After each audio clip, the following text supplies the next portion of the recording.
page here. Just going to take a quick minute here to throw in my 2 cents on some of the different options for do-everything sighting systems for tactical rifles. Now, when I'm talking about do-everything, I'm talking about something that will give you good performance. You have a whole bunch of close-range paper targets, but also be adequate stretched out to 500-something yards. There's a lot of different ways to do that, and there are some other than these, but pretty much, people come down to versions of stuff like this. I know that the famous anarchist warlord Carl Casarda ran just an ACOG at Potato Brutality and nothing else, and it actually worked great for him. But there was not a lot of close-range stuff there, and I kind of like having a dot. But that's what got me thinking about trying a prism sight in the first place. This is, of course, not an ACOG. This is Primary Arms ACOG at home, the little mini 3X prism sight. It is really, really light and small, and I really like that sight as a sight. So, your basic options, what we have here, 3 different examples.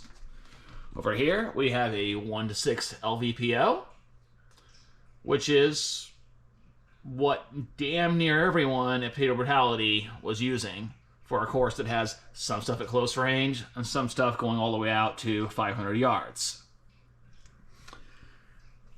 Another less common, decent number of people used, and what I used when I wasn't using LVPO, was a dot and magnifier setup. And this is my newer setup that I have on the rifle now, which is a 3X magnifier and an offset red dot. Each of these have their own things they're good for. So, the dot and magnifier, like this guy, well, you can flip the magnifier to the side, and it's just as good as a regular red dot. It's probably the absolute best at close range stuff. This is that Primary Arms one, which we got on the theory that, you know, I kind of struggled out at 500 yards. Let's see what we can see here. Can we get a decent view of that? Not sure how well that's going to show up on the camera. But the point of this particular one is that it has holdovers. So you actually have a proper aim point out at 500 yards. Actually goes out to 600 yards, and it does work. We've tested it out to there, and it's right on when zeroed according to manufacturer's instructions. Exact same stuff on the prism. The same sort of holdovers. Everything all little dots, and we'll actually have a little Christmas tree on this one. About 600 yards. But it's actually an etched reticle, and while it does light up, even if it's not lit up, you still have the etched reticle there all the time. That is just a little enclosed red dot. This is an off-brand one from the Siley Bear. This will be the first time I use it. We'll see how that goes. That, of course, is a Strike Eagle 1:6, because what everyone's cheap LVPO is, right? Now, the difference is, LVPO is by far the best version for the actual long-range shooting. It's a real scope. It does a decent job of that. Probably the worst thing for close-up. You don't have a dot at all. You always have an eye box. And that can be a bit of a hassle, and it's definitely slower. Lots of people have made lots of videos on that subject and why they switched to dot and magnifier over the LVPO, particularly when they're having a bunch of close-range stuff at a match. Now, one of the other things people will do, they'll stick an offset dot something with that, but that's an already heavy scope, and you're adding also an extra dot.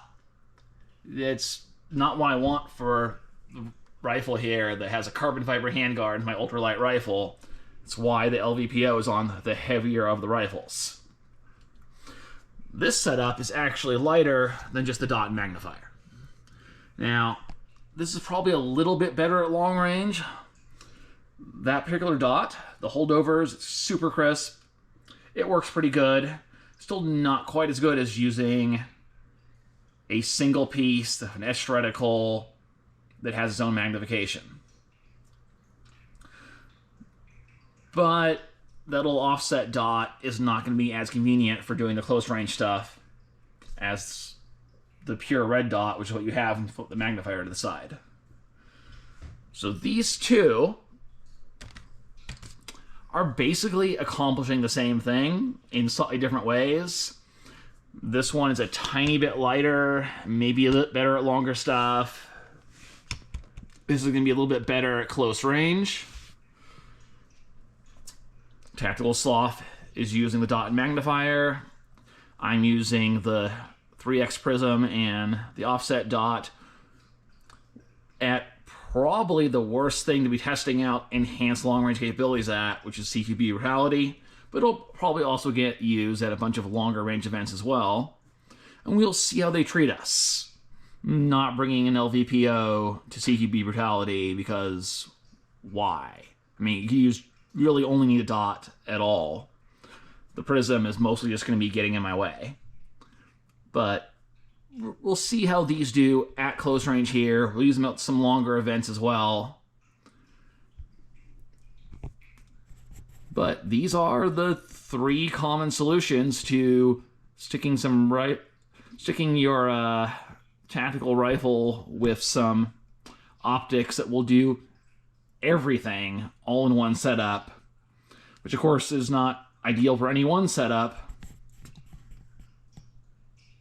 But any of these will probably work for just about anything to some degree.